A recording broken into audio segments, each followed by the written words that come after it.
Salut et bienvenue dans cette nouvelle vidéo où je vais vous présenter 5 astuces que les experts de Microsoft Excel utilisent. Je suis Willy Gomme de Solutions Informatiques 237 qui est votre plateforme YouTube comme ça dédiée aux solutions, astuces et formations informatiques. Et dans cette vidéo, je vais vous présenter 5 astuces comme ça que les experts professionnels de Microsoft Excel utilisent. Grâce à ces astuces autant pour moi vont vous rendre beaucoup plus productif dans l'utilisation de Microsoft Excel. Donc ne bougez pas, c'est juste après le jingle. Allez.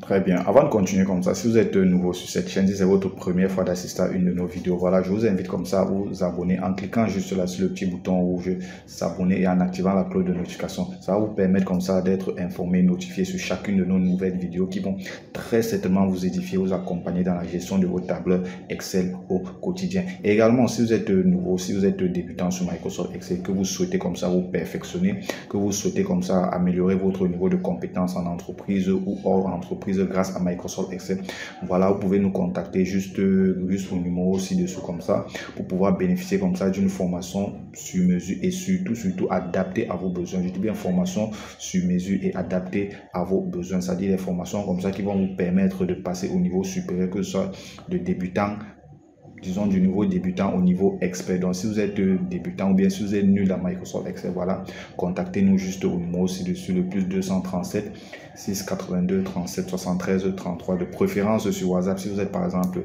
hors du pays, de préférence sur WhatsApp pour pouvoir bénéficier comme ça de votre formation à domicile, en ligne ou alors en présentiel. Donc sans plus tarder, nous allons passer comme ça au vif du sujet. Ok.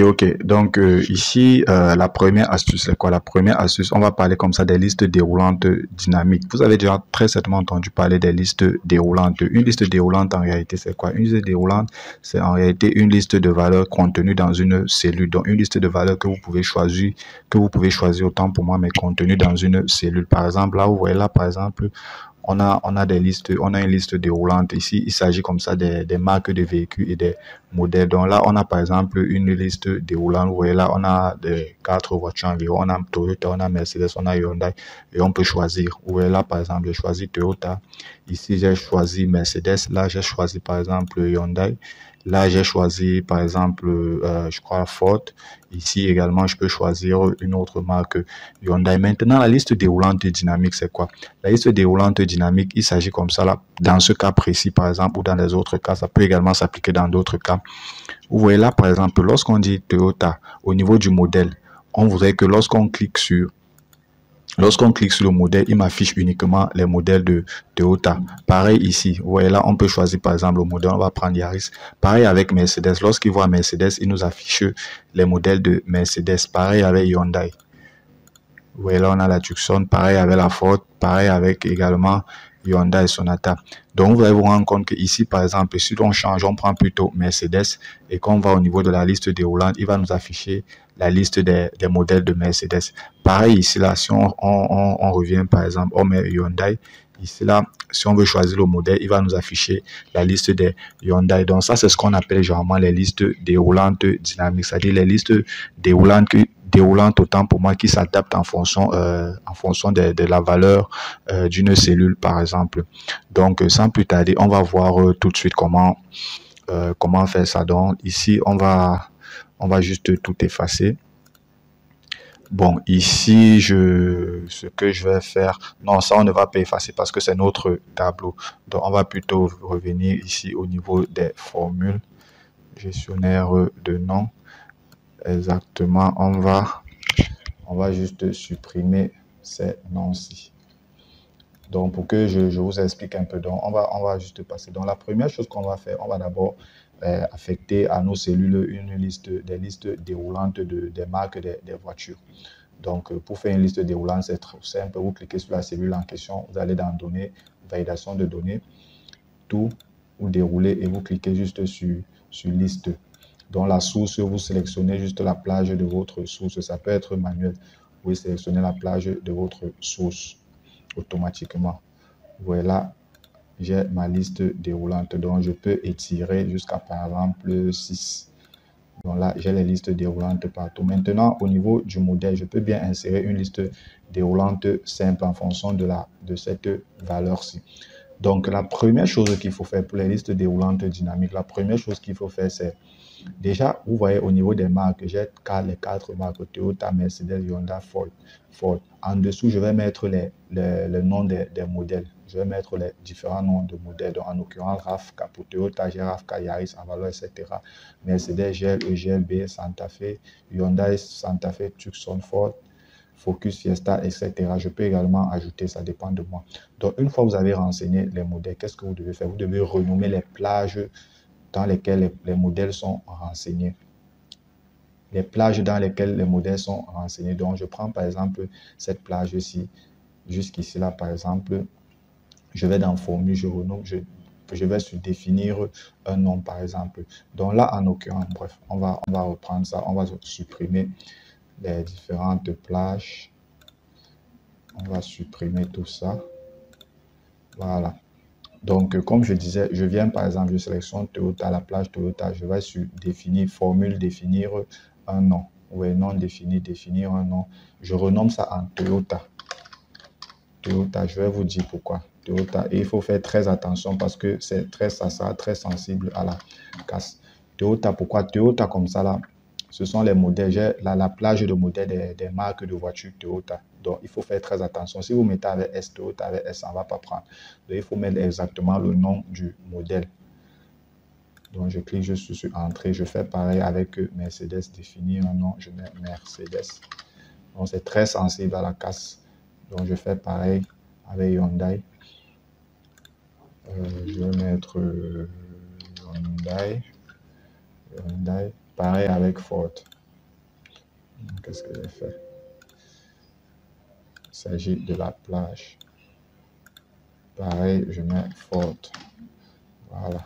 Donc ici, je peux par exemple vérifier tous mes noms. Je peux vérifier le nom avec les plages. Donc une fois que c'est fait, c'est trop simple. Vous revenez maintenant, autant pour moi. Vous revenez sur le modèle. Vous revenez effectivement où il y a le modèle. Donc, à ce modèle, vous allez affecter une liste déroulante, mais assez particulière autant pour moi, c'est-à-dire une liste déroulante à partir d'une formule. Donc, vous cliquez sur le modèle, vous allez sur Données, validation de données, liste. Mais ici, là, vous allez plutôt appliquer une formule. La formule qu'on va appeler, c'est quoi? C'est la formule indirecte. La formule indirecte qui renvoie comme ça à une valeur recherchée. Indirect de quoi? On peut bien mettre indirect soit de Toyota, soit de Mercedes, soit de Ford. Mais on va plutôt dire indirect de la valeur de la cellule, dans la marque de la voiture. Indirect de la marque de la voiture. Donc, on va cliquer dessus. Et étant donné qu'on va étirer notre formule, donc je viens là, j'appuie sur F4. Je vais juste figer. Je vais figer quoi? Je vais juste figer la colonne et je libère la ligne. Donc, c'est tout. Vous appuyez. Oui, vous voyez là, il me dit la source est reconnue comme erronée. Voulez-vous continuer? Tout simplement pourquoi? Parce que ici, là, c'est vide. Tout simplement parce que c'est vide. Donc, je clique sur OK. Vous voyez là, par exemple, si je mets, par exemple, Mercedes ou Hyundai, il va afficher la liste, le modèle, la liste des voitures Hyundai, si vous voulez. Si je mets Toyota, au niveau de la liste déroulant, il va m'afficher la liste des voitures Toyota, donc je peux étirer par exemple jusque là. Ça, je vais supprimer, je peux étirer jusque là. Et je viens également là, j'étire ma formule par exemple. Ouais, j'étire ma formule. Et je supprime la donnée. Donc ici, si je sélectionne par exemple le modèle Mercedes, je viens, je clique, il m'affiche la liste des Mercedes. Si je choisis le modèle de Hyundai, il va m'afficher la liste de Hyundai. Donc là, c'est ce qu'on appelle les listes déroulantes dynamiques. Donc il s'agit comme ça des listes déroulantes qui s'adaptent en fonction, autant pour moi, qui s'adaptent comme ça en fonction d'une certaine valeur. Vous voyez là, cette liste-ci s'adapte en fonction de cette valeur, c'est de la valeur de cette cellule. Vous voyez un peu. Donc, si la valeur change automatiquement, la liste déroulante va changer. À chaque fois que la valeur change, automatiquement, la liste déroulante également change. Vous voyez là, si je reviens sur Toyota, automatiquement, la liste déroulante va changer. Donc, ça, c'était la première astuce comme ça là. C'était la première astuce comme ça là que les experts utilisent d'habitude dans Microsoft Excel. Donc, la première astuce, c'était comme ça, les listes déroulantes dynamiques. Maintenant, la deuxième astuce, ça sera quoi? La deuxième astuce, on va toujours rester sur les listes déroulantes, mais cette fois-ci, on va utiliser la liste déroulante de façon un peu plus approfondie. Pourquoi? Parce que très souvent, quand les gens utilisent les listes déroulantes, qu'est-ce qu'ils s'arrêtent? Ils s'arrêtent uniquement voilà, à validation de données. Ils s'arrêtent juste au niveau des listes. Mais je vais vraiment vous expliquer pas à pas à quoi sert une liste déroulante. Ici, par exemple, dans cette deuxième feuille, empêcher la saisie, on a quoi? On a une liste de produits, par exemple, dans un magasin. Donc, la liste de produits ici, par exemple, on a affecté une liste déroulante. Donc, ça veut dire quoi? La liste déroulante qu'on a affichée là, il nous demande de faire quoi? De choisir un produit. Ça veut dire que si on met un produit qui n'appartient pas à cette liste, il va nous envoyer une erreur. Donc, si on met le nom d'un produit, par exemple, qui n'appartient pas à cette liste déroulante, donc voici les produits qui appartiennent à la liste déroulante. Donc, si on insère, par exemple, je ne sais pas, on met par exemple tomate. On met par exemple tomate. Vous voyez là, il nous affiche un message d'erreur en nous disant le produit est non disponible. Réessayer. Donc, il nous oblige à choisir un produit qui appartient à la liste des produits présents dans notre liste déroulante. Donc, c'est un peu à ça que la liste déroulante sert. Vous voyez ici, par exemple, là, je viens par exemple au niveau de article. Si je vais dans validation de données, je peux mettre tout. Donc, je vais dire, peu importe la valeur de la cellule, il accepte toutes les valeurs. Ici, peu importe ce que vous allez saisir, il va juste accepter la valeur. Mais non, moi, je ne veux pas ça. Je veux qu'au niveau des articles, il m'affiche juste la liste, que je puisse avoir autant pour moi la possibilité de choisir un produit qui appartient à la liste. Donc, je vais juste venir là dans liste. Je choisis plutôt une liste parce qu'il s'agit bel et bien d'une liste et je choisis la source. Je vais un peu étendre ma source. Pourquoi? Parce que plus tard, je peux ajouter d'autres produits. Vous voyez là, voici mes différents produits. Ça s'arrête à savon, mais je peux décider d'ajouter d'autres produits. Par exemple, si je mets tomate, je mets par exemple tomate. Je peux mettre tomate. Qu'est-ce que je peux mettre encore? Je peux mettre par exemple boisson dans ma liste. Vous voyez là, automatiquement, il va venir s'ajouter dans la liste déroulante. Donc là, je peux choisir par exemple boisson. Mais par contre, si je prends un autre produit qui n'appartient pas à la liste, je mets par exemple bière.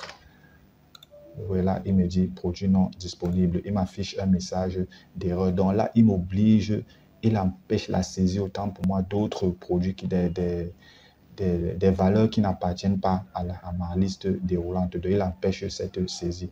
Et je peux aller plus loin au niveau des messages de saisie. Vous voyez là, le titre, c'est quoi? Produit. Donc, lorsque je clique, par exemple, sur la cellule, il me dit, le titre, c'est produit. Et qu'est-ce qu'il m'indique? Il me dit, voilà ce qu'on fait dans la cellule. Choisissez, par exemple, un produit. Et le message, au cas où il y a erreur, le titre, c'est quoi? C'est erreur. Donc, ça, j'ai saisi ça manuellement. Erreur et le message d'erreur, c'est produit. J'ai saisi produit non disponible.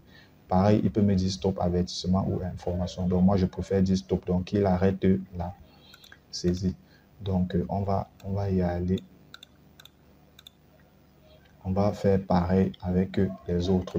Donc, une fois que j'ai choisi mon article, je vais également choisir la quantité. Ici également, j'ai appliqué une liste déroulante, donc une validation de données. Autant pour moi, j'ai appliqué une validation de données. Donc, j'ai empêché la saisie d'une autre valeur. Si ici, au niveau de la quantité, je mets par exemple S, vous voyez là, il me dit erreur, il me dit la quantité doit être comprise entre 1 et 20. Donc là, je vais aller sur annuler. Si je mets par exemple 11, là, il va valider. Mais si je mets par exemple 21, il va empêcher la saisie. Donc, pour faire ça, c'est quoi? C'est trop simple. Vous venez, vous cliquez sur la cellule en question. Vous allez toujours dans validation de données, option. Donc, ici, moi, j'ai choisi quoi? J'ai choisi nombre décimal. Donc, ce que je vais faire, je vais plutôt supprimer tout. Donc, je vais tout supprimer avec les valeurs à l'intérieur. Je vais tout effacer, même les formules. Donc, je reviens par exemple là. Je vais dans données, validation de données. Qu'est-ce que je choisis? Je choisis plutôt nombre entier autant pour moi. Ici, là, dès que je choisis nombre entier, il me donne les différentes options. Soit j'ai compris entre, non compris entre, égal, différent, de supérieur, inférieur, supérieur ou égal, inférieur ou égal. Moi, je vais plutôt choisir, je vais faire un encadrement. Donc, je vais dire comprise entre le minimum, je vais dire 1 et le maximum, je peux dire même 30 au niveau de la quantité. Message de saisie, je peux dire, je peux voir quantité, on va mettre quantité. Quantité, le titre, message, on dit insérer. Insérer la quantité. Insérer la quantité. Maintenant, à l'aide, le titre, c'est quoi? Je vais mettre erreur. Erreur, et au niveau du message d'erreur, je vais dire la quantité. La quantité doit être comprise entre quoi? Entre, on va dire 1 et 30, non? 1 et 30, 30 compris vraiment. Donc entre 1 et 30, je clique là sur OK. Vous voyez là, lorsque je clique sur la cellule, il me dit exactement ce que je dois faire, une description de ce que je dois insérer, faire dans la cellule. Donc si là, par exemple, je mets 31, il va refuser. Il me dit la quantité doit être comprise entre 1 et 30. Il me demande de réessayer. Je vais par exemple mettre 30. Là, il accepte 30 parce que 30 est bien compris entre 1 et 30. Si je mets 12, par exemple, il va accepter 12. Date d'entrée, on va faire pareil. La date d'entrée, on va toujours sur validation de données. On va lui dire, on va prendre plutôt date. Donc, date de début comprise entre, on peut mettre supérieur ou inférieur. Donc, toujours ici, vous pouvez dérouler. Mais moi, je vais mettre comprise entre 01, 01, 01 2022. Donc, le 1er janvier 2022. La fin, c'est 31 janvier, 31 décembre 2022.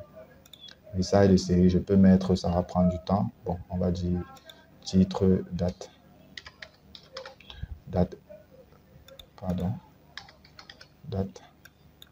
et insérer la date. En cas d'erreur, on va mettre erreur, date comprise entre 01/01/2022 et 31/12/2022. OK. Donc là, par exemple, date, si je mets une date, par exemple, le 1er, je sais pas, mai 2022, il n'y a pas de souci. Mais si je mets ici, par exemple, je mets quoi? Je mets, par exemple, disons le 12 avril 2021, par exemple. Oui, là, il me dit, il m'affiche directement une erreur. Donc, il m'oblige à insérer une date qui est comprise entre le 1er janvier 2022 et le 31 janvier 2022. Donc là, il m'empêche de saisir les autres données à part cette valeur. Donc, c'est ça que peut servir comme ça, là, une validation de données. Donc là, on va juste mettre quand même 1er janvier, non, disons 1er juin 2022. Maintenant, la date de fin, on va également faire pareil. La date de fin, on va toujours aller dans validation de données. Cette fois-ci, on va toujours utiliser l'option date. On va dire supérieur. Donc, la date de fin doit être supérieure, par exemple, à la date de début. Donc, la date de fin doit être supérieure à quoi? Supérieure à la date de début, tout simplement, à cette date-ci. Pareil, on peut mettre le message d'erreur ou alors date de sortie. Donc, oui, la date de sortie doit être supérieure à la date d'entrée. Donc, on va dire, le message, ça sera toujours un message d'erreur. On va dire la date de sortie doit être supérieure, oui, à la date d'entrée. Voilà, la date d'entrée. Donc ici, par exemple, la date de sortie d'entrée, par exemple, là, je suis au 1er juin 2022. Si je mets, par exemple, une date, disons, le 14, par exemple, avril 2022. Voilà, il m'affiche un message derrière, il me dit la date de sortie doit être supérieure à la date d'entrée. Ça peut être très, très, très utile pour vous dans l'utilisation de vos données Microsoft Excel.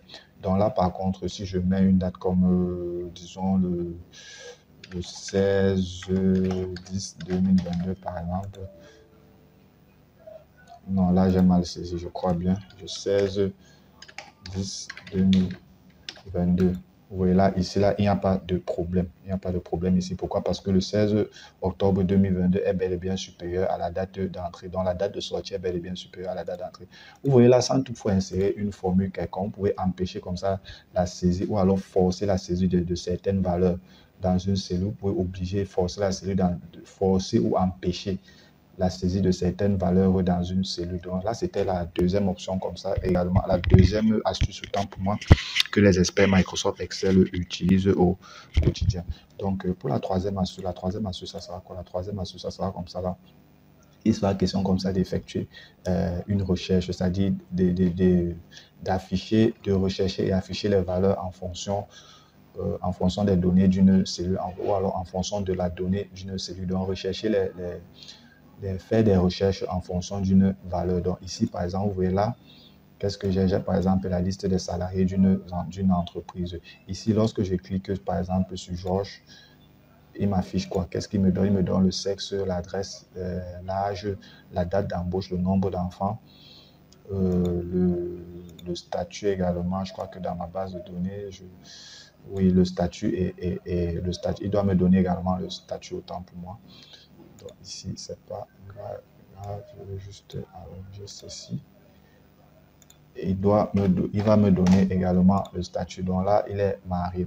Si je change, par exemple, je prends un autre salarié, par exemple, je prends Willy, par exemple, il change, il me donne le sexe Yaoundé, l'âge 30 ans, date d'embauche 2013, etc. Si je prends, par exemple, Aline, oui, Aline, femme, Bertois, et tout. Donc là, en fonction de cette valeur, la valeur de cette cellule, il m'affiche les informations correspondantes. Donc ça, on va utiliser quelle fonction? On va utiliser la fonction recherche V. Je pense que vous avez déjà très certainement entendu parler de cette fonction, la fonction recherche V. Donc dans un premier temps, qu'est-ce qu'on va faire? On va supprimer le contenu, tout ce contenu. Je vais là effacer tout. Donc ici, qu'est-ce que j'ai? J'ai en réalité une base de données. Voici la base de données de mes différents salariés. Là, j'ai le nom de mes salariés, j'ai le matricule, l'adresse, le sexe, l'âge, la date d'embauche, le nombre d'enfants et le nombre d'enfants, le salaire et le statut, s'il est marié ou bien célibataire. Donc là, il n'y a pas de souci avec cette base de données. C'est une base de données que j'ai pris au hasard. Donc, je vais peut-être vous laisser ça dans le lien de la description. Donc, vous avez par exemple cette base de données. Maintenant, vous voulez faire par exemple un récapitulatif. À chaque fois que vous changez, vous saisissez par exemple le nom d'un salarié qui vous affiche les informations correspondantes à ce salarié. Donc, pour ça, on va utiliser comme ça la recherche V. Donc, on va tout simplement appeler la recherche V. On va dire égal pour la syntaxe, égal recherche. La première valeur qu'on recherche, c'est quoi? Si vous voulez, on va simplifier ça. Voilà.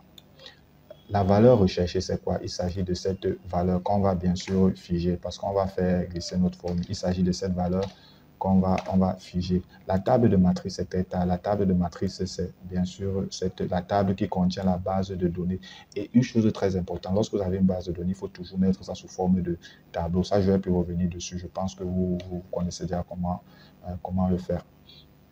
Donc, l'index de la colonne, ok, la valeur qu'on recherche correspond à quel index, à quelle ligne, si vous voulez, dans notre tableau. Donc, ici, voici la première ligne qui est le salarié. Donc, la recherche va se faire de la gauche vers la droite, autant pour moi. Donc, voici la première ligne là. Qu'est-ce qu'on recherche? On recherche le sexe. Le sexe se trouve dans la 4e ligne. On va dire 1, 2, 3, 4. Donc, on va mettre 4 là. Et la valeur proche, on va lui dire, ok, on veut la valeur correspondant exacte. On va mettre 0 qui correspond à faux. Donc ici, là, il nous a trouvé automatiquement le sexe. Donc on va refaire la même chose pour l'adresse. On va tout cliquer sur égal, recherche V. Donc la valeur recherchée, c'est quelle valeur? La valeur recherchée, c'est toujours cette valeur ici que moi je vais figer. La table de matrice, c'est quoi? La table de matrice, c'est l'adresse, c'est la 3e ligne. Donc 1, 2, 3. Donc on va prendre la 3e ligne. J'ai dit 1, 2, 3. Donc la 3e ligne. Non, la table de matrice, c'est plutôt tout notre tableau. Désolé. La table de matrice, c'est plutôt tout notre tableau. On va sélectionner tout le tableau. L'index de la colonne, c'est la 3e ligne. Et on va chercher la valeur exacte. Vous voyez là, par défaut, si j'avais mis 1, il devait me mettre le doigt là, mais moi je veux la valeur exacte, je ne veux pas la valeur approximative. Donc, voilà, si on regarde Willy, par exemple, on se rend compte que oui, effectivement, son adresse, c'est Yaoundé. Donc, on va faire pareil avec les autres. Je vais aller pas à pas avant de temps la formule. Donc, la valeur recherchée, c'est bel et bien cette valeur-ci. La table de matrice, on va sélectionner tout notre tableau. L'index, qu'est-ce qu'on recherche? On veut quoi? On veut l'âge. Là, je crois que c'est la cinquième colonne. Donc, on a la cinquième colonne et on veut la valeur exacte. On va appuyer juste sur OK pour la valeur exacte. On va appuyer sur OK pour la valeur exacte.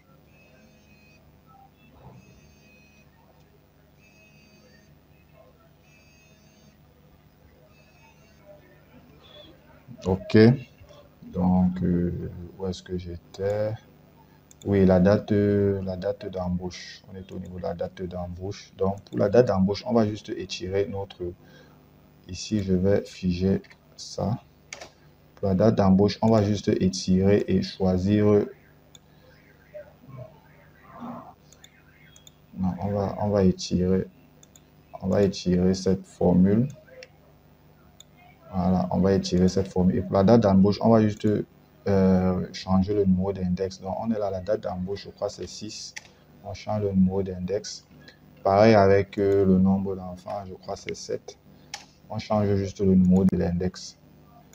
Pareil avec le salaire, je crois c'est 8. Pareil avec la situation matrimoniale, s'il est marié ou pas, je pense bien c'est 9. Donc, on va faire la mise à jour de la date. Le format de la date plutôt. Et on va essayer de centrer. Vous voyez là, c'est parfait. Vous voyez ici, si je viens là, par exemple, je change de salarié, je prends par exemple Aline. Vous voyez, Aline, on se rend bien compte. Aline, elle est où? Aline. Ok, là, voici. Donc, vous voyez là, si on regarde ces données, on se rend compte effectivement que c'est une femme. Là, son adresse, elle est bel et bien à Bertois. L'âge, elle a bel et bien 34 ans. La date d'embauche, elle est 2010. Nombre d'enfants, 3. Le salaire, 230 000, je pense. Et ainsi de suite. Situation matrimoniale, elle est célibataire. Si je change, par exemple, je prends Marie, par exemple. Je prends Marie. Vous voyez là, pareil. On fait pareil. Je prends par exemple Marie. Là, elle a fait... Tant pour moi, ils ont fait pareil. Willy, autant pour moi. Si je change, je prends Serge, par exemple. Vous voyez là, effectivement, il change. Donc, là, cette astuce nous permet de faire quoi? Cette astuce, autant pour moi, va vous permettre comme ça de rechercher les valeurs en fonction de rechercher, enfin, de faire des recherches, de rechercher des résultats en fonction de la valeur d'une cellule, de rechercher plusieurs résultats en fonction de la valeur d'une cellule. Ça peut être, par exemple, ici à la place d'un salarié, ça peut être, par exemple, le nom d'une entreprise ou bien le nom d'un client. Il va vous dire, par exemple, OK, ce client a peut-être acheté tel nombre de produits. Ce client s'est inscrit, par exemple, s'est inscrit dans notre base de données à telle date, etc., a acheté tel nombre de produits, il va vous donner son adresse, par exemple. Donc, ça peut vous aider à faire ça. Donc, c'est ce que, une fois de plus, c'est ce que les experts utilisent dans Microsoft Excel. Donc, la 3, et pour appliquer cette astuce comme ça, on utilise la formule recherche V. En réalité, il y a recherche V et recherche H. Recherche V pour recherche verticale et recherche H. J'ai déjà fait des vidéos dessus. Donc, si vous voulez en savoir plus sur cette fonction, vous pouvez parcourir comme ça la liste de mes vidéos ou alors je vais vous laisser le lien dans la description. Donc, on va continuer avec jour ouvre. Jour ouvre, c'est quoi? J'aime bien cette astuce également. Donc là, c'est la quatrième astuce. La quatrième astuce, comme ça, va nous permettre de faire quoi? Ça va nous permettre comme ça de calculer le nombre de jours ouvrables. Je dis bien le nombre de jours ouvrables entre deux dates. Vous pouvez déjà calculer le nombre de jours entre deux dates. Je prends un exemple. Si la date de début, par exemple, c'est le 1er, par exemple, disons 1er février, par exemple. 1er février 2022. Voilà la date de début. La date de fin, par exemple, on est au 30 mars 2022. Pour avoir le nombre de jours entre ces deux dates, c'est simple. Vous faites juste égal. Vous prenez la date de fin moins la date de début. Vous appuyez sur Entrée. Donc là, il vous dit qu'entre ces deux dates, si vous avez 57 jours. Maintenant, si on veut savoir le nombre de jours ouvrables, c'est-à-dire le nombre de jours ouvrables, c'est-à-dire quoi? Le nombre de jours, on ne tient pas compte des week-ends. On ne tient pas compte des week-ends. Ça, on peut utiliser une formule. On peut aller plus loin en disant qu'ok, on ne tient pas compte des week-ends et des jours fériés. Donc, on va essayer de voir ces deux valeurs-ci. Donc, une fois de plus, on a bien sûr notre base de données. La base de données contient quoi? Ici, on a la liste des projets, par exemple. Donc, il s'agit comme ça de définir le début et la fin, le début, la fin et le nombre de jours que peuvent prendre autant pour moi certains projets. Donc, ici, on a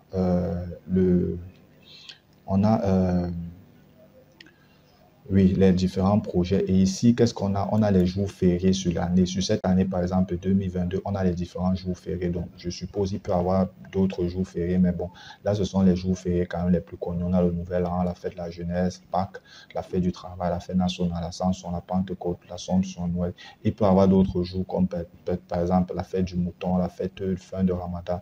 Donc, c'est à vous de définir et d'ajouter les différents jours fériés. Mais moi, là, j'ai affiché quand même les jours fériés les plus populaires, les jours que nous tous on connaît.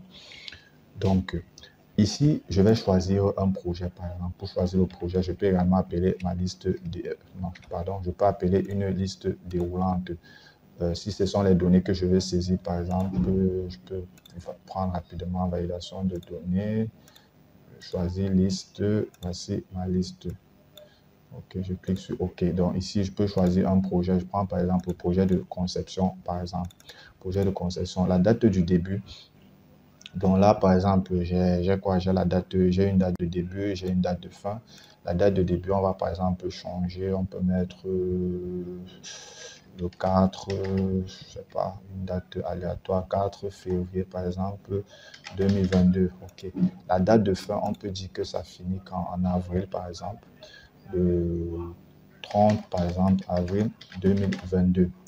Vous voyez là, automatiquement, il m'a donné quoi? Il m'a calculé 60 jours entre ces deux dates-ci. Donc, 60, vous a dit le nombre de jours ouvrables. Je vais mettre ouvrable plutôt là. Ouvrable. Le nombre de jours ouvrables. Donc, c'est ce qui m'affiche là, comme ça là. Le nombre de jours ouvrables, c'est 60 jours entre ces deux dates. Mais en réalité, si on veut faire un calcul, simple, le nombre de jours entre ces deux dates. On prend ceci moins la date de fin moins la date de début. Donc là, il me donne 85 jours. Vous voyez que là, j'ai perdu environ 25 jours. Comment je fais pour perdre ces 25 jours? En réalité, il s'agit de quoi? Ici, là, c'est le nombre de jours entre le 30 avril 2022 et le 4 février 2022. Ça, c'est sans compter les jours fériés, ni les week-ends. Mais moi également, dans ma base de données, qu'est-ce que je veux savoir? Je veux savoir le nombre de jours que le projet va durer, hormis les jours fériés et les week-ends. Donc, il s'agit comme ça de 60 jours. Comment j'ai donc fait pour avoir mes 60 jours? Donc là, on va appeler comme ça une fonction très simple. On va partir sur deux fonctions. La première fonction qu'on va utiliser, qu'on va appeler, c'est le nombre de jours ouvrables. Donc, on va dire égal nombre, vous voyez là, nombre de jours ouvrés. Ici, la syntaxe, il dit renvoie le nombre de jours ouvrés compris entre deux dates. C'est-à-dire le nombre de jours ouvrés, ça veut dire quoi? Hormis les week-ends. Donc, on va choisir cette première fonction. La date de départ, bien sûr, il s'agit de cette date. La date de fin, il s'agit de cette date. Maintenant, le jour férié, les jours fériés, par exemple. Donc là, autant pour moi, il ne tient pas compte des week-ends. Donc les jours fériés, on va prendre la base de données des jours fériés. Et puis, je vais fermer. Donc là, il m'a dit bel et bien 60 jours parce qu'il tient compte des week-ends et des jours fériés. Mais si là, par exemple, j'enlève les jours fériés et que je fais comment? Je ferme. Voilà, il me dit 61 jours. Donc, on va appeler comme ça là une autre fonction très qui va encore plus affiner nos données. Donc, on va toujours partir sur nombre de jours et voir le int. Renvoie le nombre de jours compris entre deux dates avec les paramètres de week-end personnalisés. Donc, ici, on va personnaliser le week-end. Donc, la date de départ, c'est quoi? Le 4 avril. La date de fin, c'est le 4 février, plutôt date de début, 30 avril, date de fin. Maintenant, il nous demande de choisir le week-end en fonction du pays. Il y a pays, il y a certains endroits où le week-end c'est le dimanche et le lundi. Dans d'autres, c'est lundi, mardi. Donc les week-ends sont personnalisés ou alors jeudi uniquement, mardi uniquement. Ça dépend de où. Il y a des sociétés par exemple qui peuvent décider que le lundi je ne travaille pas, le mardi je ne travaille pas, le mercredi, ça dépend. Mais bon, le plus courant chez nous ici en Afrique, au Cameroun, plus précisément, c'est le samedi et le dimanche. Ça peut également être le dimanche uniquement, ça dépend. Bien dimanche uniquement. Donc, disons, on va prendre le samedi et dimanche parce que c'est le plus courant. Donc, on va prendre l'option 1. On peut fermer. Donc là, il a trouvé combien? Il a trouvé 61 jours. Et on peut aller maintenant plus loin. En allant plus loin, on va ajouter comme ça là les jours fériés. Donc voici la base de données de nos jours fériés. On va ajouter toute cette base-ci, la base de données de nos jours fériés. Vous voyez là, il trouve automatiquement 60.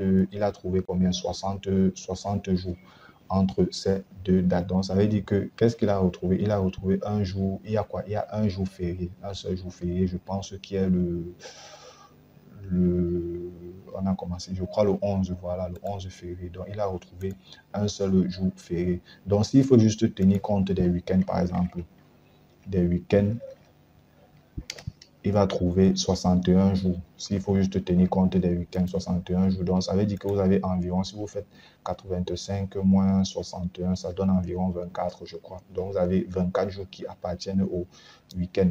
Vous avez 24 jours. Si on veut faire 24 divisé par 2, donc le week-end c'est 2 jours. Donc, vous avez 12 week-ends. 12 week-ends en réalité. Donc, ici, là, si on veut tenir compte, on va tenir compte des jours fériés. On clique juste sur la base de données.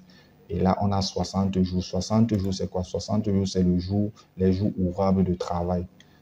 Donc, la conception va durer 60 jours. Hormis les jours fériés et les week-ends, la conception va durer 60 jours. On peut, par exemple, choisir un autre projet, le projet de marketing, par exemple, pour faire la publicité. On va lui dire, OK, tu vas peut-être commencer le premier, on va dire quoi? Le premier,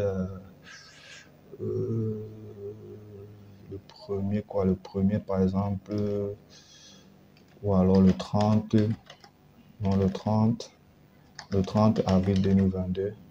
30 avril 2022, tu vas finir par exemple en juin, le 1er juin. Tu vas finir par exemple le 1er 06 2022. Voilà.